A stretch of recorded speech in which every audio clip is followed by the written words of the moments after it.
Welcome to Bite at a Time Books, where we read you your favorite classics one bite at a time. My name is Bree Carlile, and I love to read, and wanted to share my passion with listeners like you. Be sure to follow the show on your favorite podcast platforms so you get all the new episodes. Or you can follow the show on YouTube, where we have playlists for all the stories. You can find us on all the social medias, at Bite at a Time Books, or on our website, biteatatimebooks.com, where you can also sign up for our newsletter for more information on what we're reading and what's coming next for the podcasts. We're part of the Bite at a Time Books Productions Network. If you'd also like to hear what inspired your favorite classic author to write their novels, and what was going on in the world at the time, check out the Bite at a Time Books Behind the Story podcast, Tuesdays, wherever you listen to podcasts. Today we'll be continuing The Adventures of Sherlock Holmes by Arthur Conan Doyle. The Adventure of the Speckled Band. Bite 2. "Indeed," said Holmes. "Was it your custom always to lock yourselves in at night?" "Always." "And why?" "I think that I mentioned to you that the doctor kept a cheetah and a baboon. We had no feeling of security unless our doors were locked." "Quite so. Pray, proceed with your statement." "I could not sleep that night. A vague feeling of impending misfortune impressed me. My sister and I, you'll recollect, were twins. And you know how subtle are the links which bind two souls which are so closely allied. It was a wild night. The wind was howling outside, and the rain was beating and splashing against the windows. Suddenly, amid all the hubbub of the gale, there burst forth the wild scream of a terrified woman. I knew that it was my sister's voice. I sprang from the bed, wrapped a shawl round me, and rushed into the corridor. As I opened my door, I seemed to hear a low whistle, such as my sister described, and a few moments later, a clanging sound, as if a mass of metal had fallen. As I ran down the passage, my sister's door was unlocked and revolved slowly upon its hinges. I stared at it in horror, stricken, not knowing what was about to issue from it.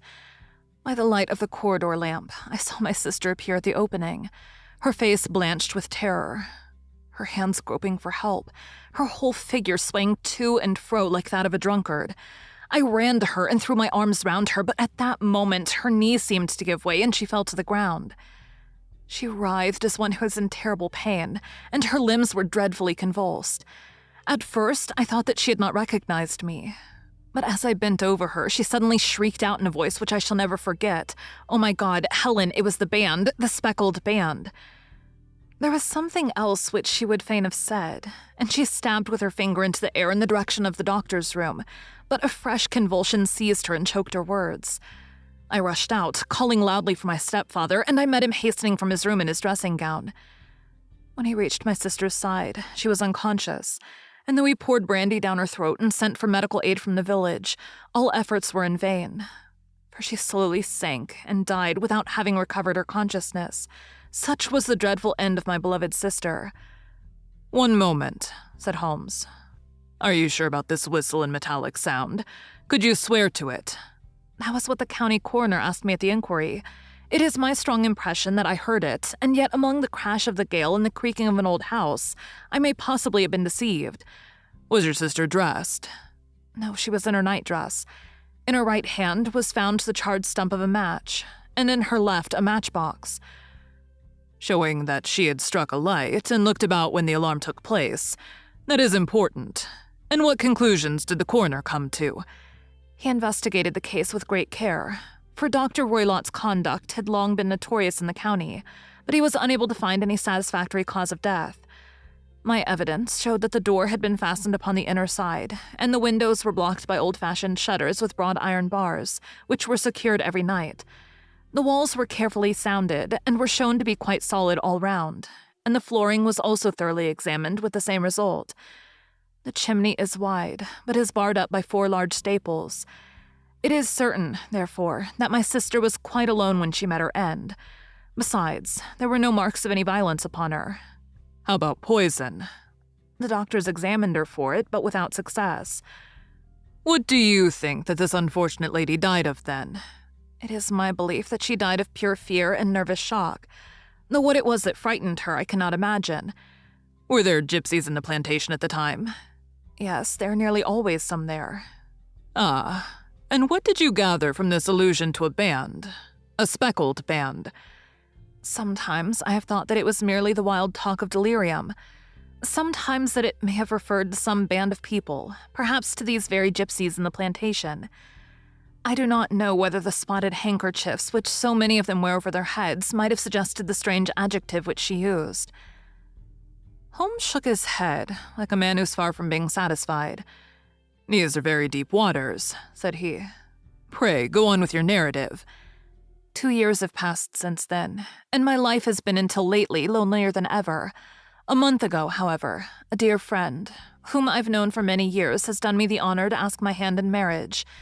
His name is Armitage, Percy Armitage, the second son of Mr. Armitage of Cranewater, near Reading. My stepfather has offered no opposition to the match, and we are to be married in the course of the spring.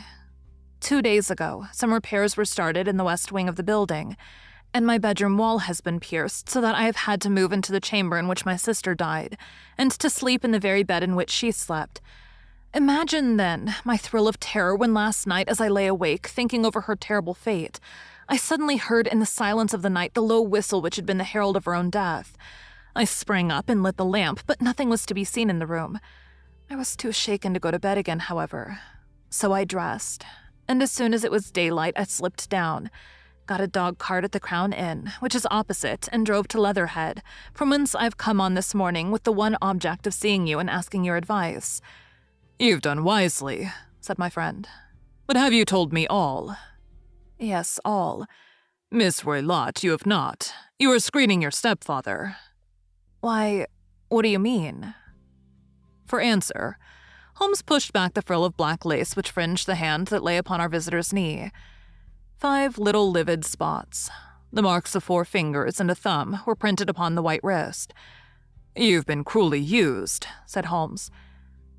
The lady colored deeply and covered over her injured wrist. "He is a hard man," she said, "and perhaps he hardly knows his own strength."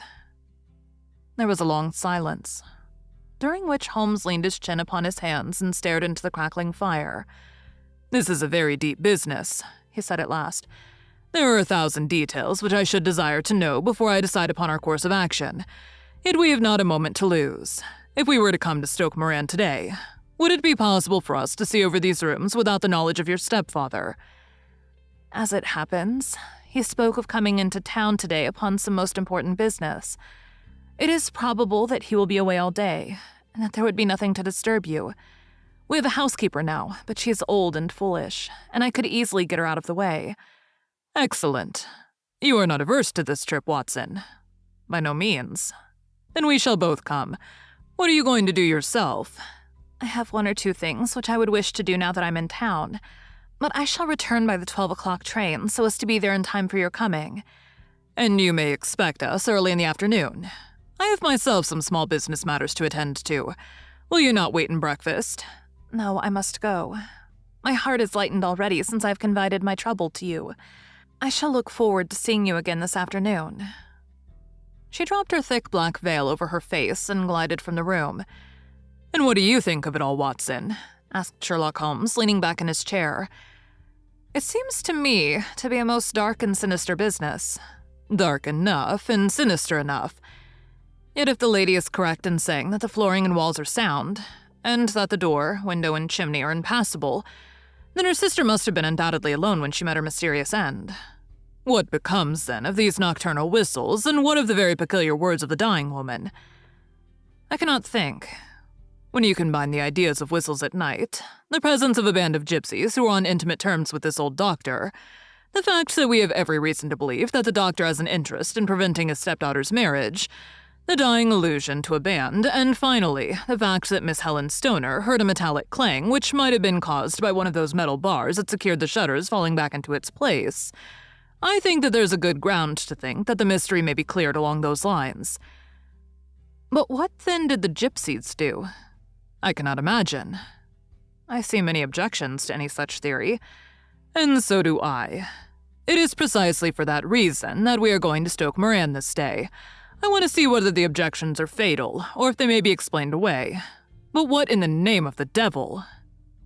The ejaculation had been drawn from my companion by the fact that our door had been suddenly dashed open, and that a huge man had framed himself in the aperture.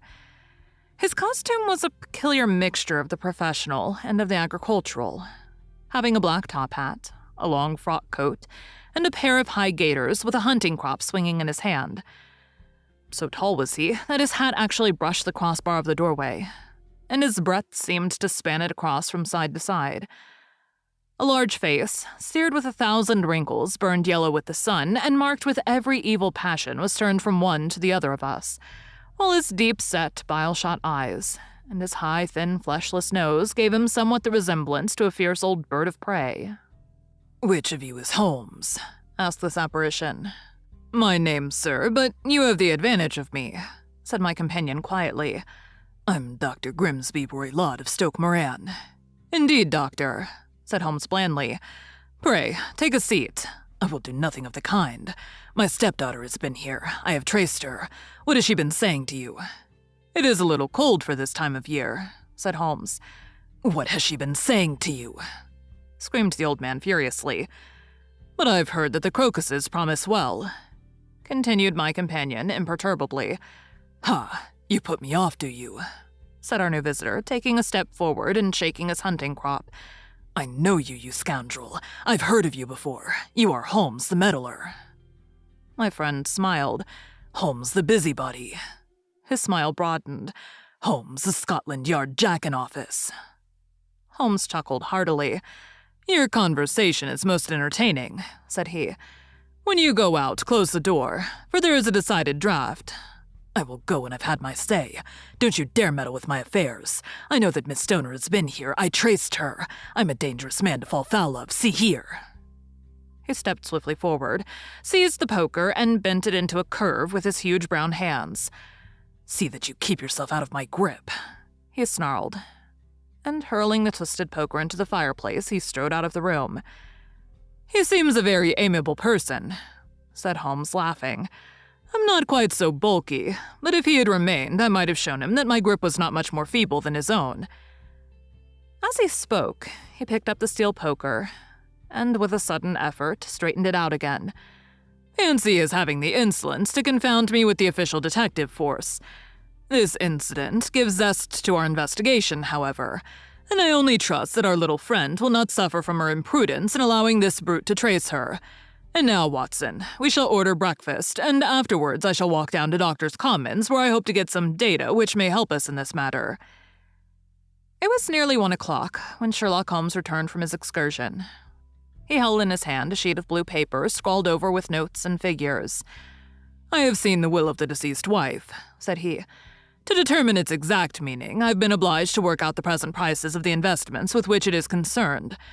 The total income, which at the time of the wife's death was little short of £1,100, is now, through the fall in agricultural prices, not more than £750. Each daughter can claim an income of £250 in case of marriage. It is evident, therefore, that if both girls had married, this beauty would have had a mere pittance, while even one of them would cripple him to a very serious extent. My morning's work has not been wasted, since it is proved that he has the very strongest motives for standing in the way of anything of the sort. And now, Watson, this is too serious for dawdling, especially as the old man is aware that we are interesting ourselves in his affairs. So if you're ready, we shall call a cab and drive to Waterloo. I should be very much obliged if you would slip your revolver into your pocket. And at least number 2 is an excellent argument, with gentlemen who can twist steel pokers into knots. That and a toothbrush are, I think, all that we need." Thank you for joining Bite at a Time Books today, while we read a bite of one of your favorite classics. Again, my name is Bree Carlile, and I hope you come back tomorrow for the next bite of the adventures of Sherlock Holmes. If you enjoyed our show, be sure to follow us so you get all the new episodes. We would also love for you to drop us a rating on your favorite podcast platform. You can catch us on all the social medias at Bite at a Time Books, or check out our website, biteatatimebooks.com, where you can sign up for our newsletter. Our show is part of the Bite at a Time Books Productions Network. If you would also like to hear about the authors who write the books we read on the show, check out the Bite at a Time Books Behind the Story podcast, wherever you listen to podcasts, or on biteatatimebooksbehindthestory.com.